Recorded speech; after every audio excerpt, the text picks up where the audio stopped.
በተለይ ከለውጥ ዘመን በኋላ እንደ ህዳሴ ግድብ አንዱ የለውጡ መንግስት የታደገው ነገር ቢኖር የኮይሻን ፕሮጀክት ነው ብዬ መናገር እችላለሁ። ኮይሻ አሁን ኦልሞስት በጣም ጥሩ ደረጃ ላይ የሚባል ፕሮጀክት ነውና በዚህ አጋጣሚ እንደው እዚህ ስራ ላይ ለሚሳተፉ አካላት ምስጋና ማቅረብ ፈልጋለሁ። ለክቡር ጠቅላይ ሚኒስትራችንም ለሰጡት አመራር ጨበራ ጩርጩራ ፓርክ ትናንትና ሄደን ነበር። አብዛኛው የካቢኔ አባላት ዞረን ባየነው ነገር በጣም ደስተኞች ነበር።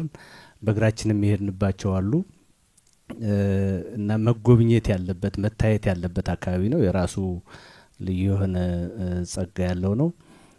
ዝሆን ጎሽ እና ሌሎችም ያሉበት አካባቢ ነው። በውስጡ ስንነዳበት በጣም ግሪን ነው፣ በጣም ለም ነው። አንዳንድ ጉብኝት ላይ የነበሩ የአገር ውስጥ ቱሪስቶችንም አግኝተናል በአጋጣሚ።